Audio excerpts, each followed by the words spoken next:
We're interrupting the Late Show right now to bring you breaking news. There's been a shooting at the Missouri Highway Patrol Troop A headquarters in Lee Summit. We're told that a suspect has been shot. No troopers were hurt. We are getting an update right now, though, from a media representative out in Lee Summit. We know that there is a lot of crime scene tape up at that location. We have two crews right there right now giving us an update. So let's go. LOWE. I'm one of the public information officers here at Troop A headquarters. The reason why we're here is we did have a shooting incident that occurred at Troop A headquarters about 9:40. Our communications personnel observed a vehicle pull into the parking lot, park on the west side of Troop A. At that time, there was a trooper on the outside of the premises near his vehicle. He saw the driver exit his vehicle. He exited with a long rifle. At that point in time, the trooper gave several commands to the suspect. He radioed in to let Troop A personnel know what was taking place, and then two other troopers responded that were either in the building or in the area, and subsequently there was shots fired. And right now we have one suspect that was transported to the hospital. Our troopers were not injured. We do have two troopers that were the ones that fired their weapons, their duty weapons. At this time, that's really all we know. Right now we're looking at his vehicle, making sure there's nothing wrong with the vehicle as far as any kind of bomb or anything. Lee Summit Police Department's bomb squad is here. They've been a tremendous help with this incident. So with that, I'll answer what questions I can. Right now we have very limited information, but I'll try and answer them. Were the troopers preparing to head out for a shift or something, or when they noticed the person, were they kind of caught off guard, if you will? I mean, were they getting ready for a shift, if you will? Well, they were on duty. One trooper was here getting another vehicle, switching out a vehicle. Troop A headquarters is also a what we call a zone office for our troopers to do paperwork that work here in Jackson County. So there were troopers that were here doing some paperwork at that point in time, and it's my impression that those were the two that came out of the building. So just to make sure I understand the timeline correctly, there's a trooper here outside the building, sees this man essentially pull up and get out carrying a rifle, and is alarmed, gives commands for him to drop the rifle, but then doesn't immediately shoot. He then radios in for assistance before. At this point, that's what I know. We don't know what, in that interim time, what took place, where they were in relation to the general office area. But suffice it to say, he was out here, and he wasn't here just to out of any concern other than he wanted to do some harm. And there was nothing that the troopers could have done differently. They did what they had to do in order to make sure that they were safe, and as well as everybody else in the building, because we do have civilians in the building that are working there. And we're just thankful that he didn't get to the front of the building and do more damage. So you do believe he was targeting that building? I'm sorry? So you do believe that he was out here targeting you and was going to do something? Well, I guess you could assume that because he came out with a weapon on our premises, knowing that we are the Highway Patrol. So I'm assuming that he had an issue with either us or law enforcement in general. We don't know. We can't speculate on that. We haven't had a chance to talk to him and interview him. How many people are working inside that building at any given time, and then also tonight? At any given time, there's between 30 and 40 people.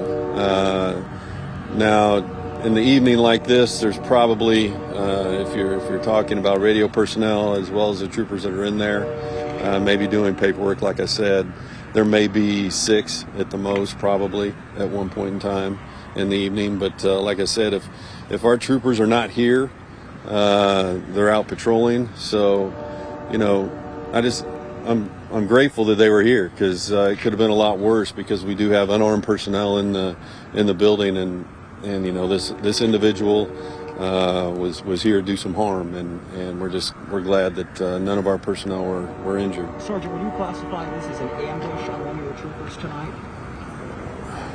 I don't know if it's an ambush. I wouldn't call it an ambush, because he came in if he would have entered the building, if he would have been a part of that, then I would say yes. I mean, he's coming in to do some harm, obviously, but he was surprised that there was a trooper outside that observed him. So, we are thankful that trooper was out there. Like I said, otherwise it could have been a lot worse, and it could have been an ambush. I mean, it's one of those things where you're not expecting it. You're not expecting something to happen at your headquarters, at your building.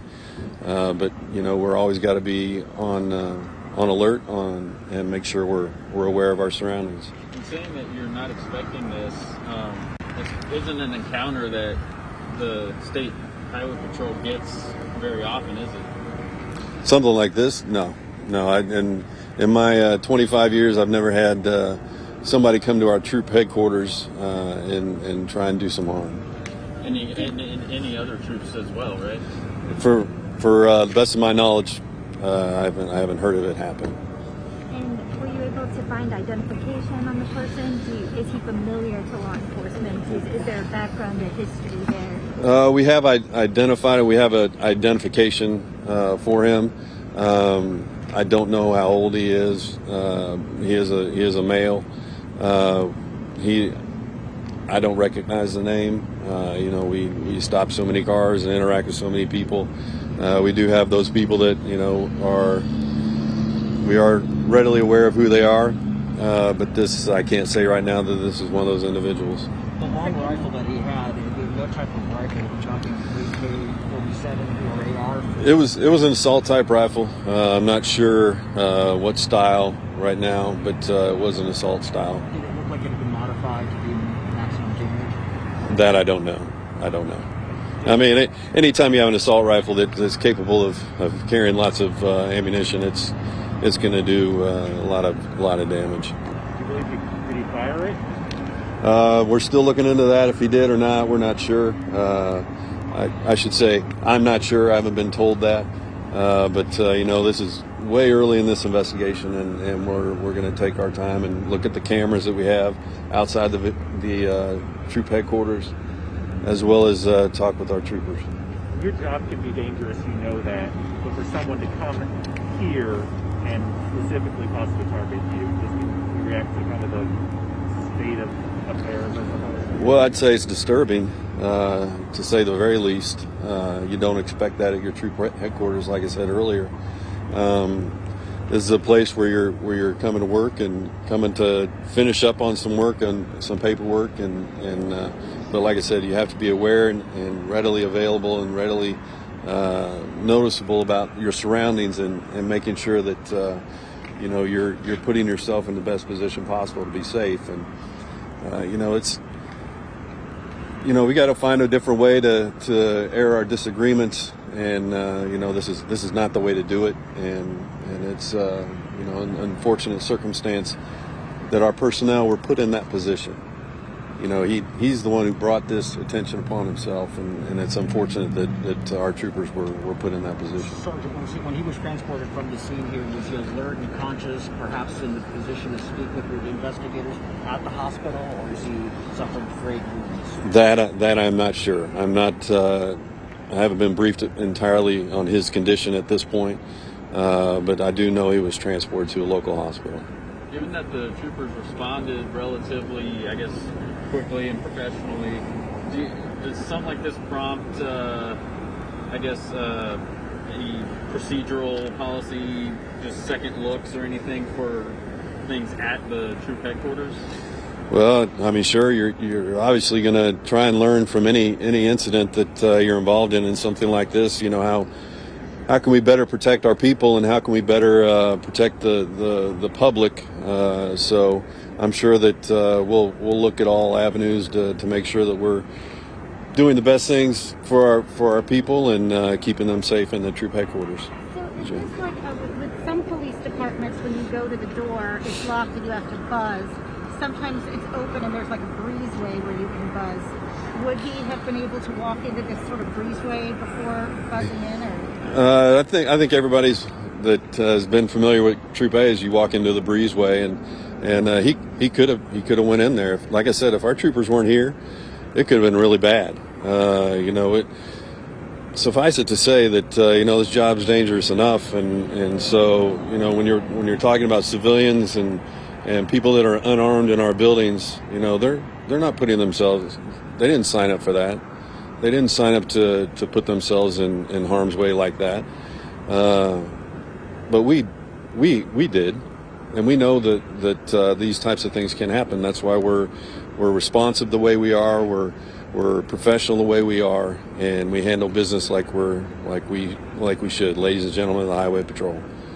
One question I have that I'm assuming if you haven't addressed it, you probably don't know yet, but just to do my due diligence. Yeah. Did this person say anything to the trooper prior to that might have suggested what his mindset was, why he was there? That I do not know. I haven't heard any of that yet. I believe that our investigators are just now speaking with the troopers, so it's again pretty early on, and we'll figure that out, and we'll determine why he was here and what issue he had with the patrol or in law enforcement in general. And you will ultimately handle the investigation? Correct. Our Division of Drug and Crime Control is going to handle the investigation. Our investigators are already here and processing some of the scene, and we have plenty of help with Lee Summit Police Department. Like I said, they've done a great job in helping us and allowing the bomb squad to come and check the vehicle and make sure the vehicle doesn't have any incendiary device or anything. And that's still ongoing. They have not been able to check the vehicle yet and assure that it is safe. I believe they're checking it now. You've just been listening in to an update from the Missouri State Highway Patrol spokesperson, and what we learned tonight was that a man showed up to the Troop A headquarters in Lee Summit with a rifle. They showed up, they were walking towards the entrance of the door, according to State Highway Patrol, and luckily, according to them, there was a trooper there to intervene, because if the suspect with the rifle had gotten inside the doorway, there were people inside there who were unarmed, and again, according to him, his words, it could have been really bad. This is a breaking story we are covering all throughout the night. Our morning team is already working on the story. You just heard from some of our reporters at the scene asking the questions that we need answers for, and we got a lot of them tonight, but again, more still needs to be learned. You can listen and hear the latest updates starting at 4:30 in the morning. Until then, we'll have some updates on the free KCTV5 News app, also our Facebook page. Now we'll go back to The Late Show with Stephen Colbert. Thanks for watching KCTV5 News. Watch us live wherever you are, on our website, our mobile, and on our streaming news app. You can also watch us on Roku, Apple TV, and Fire TV.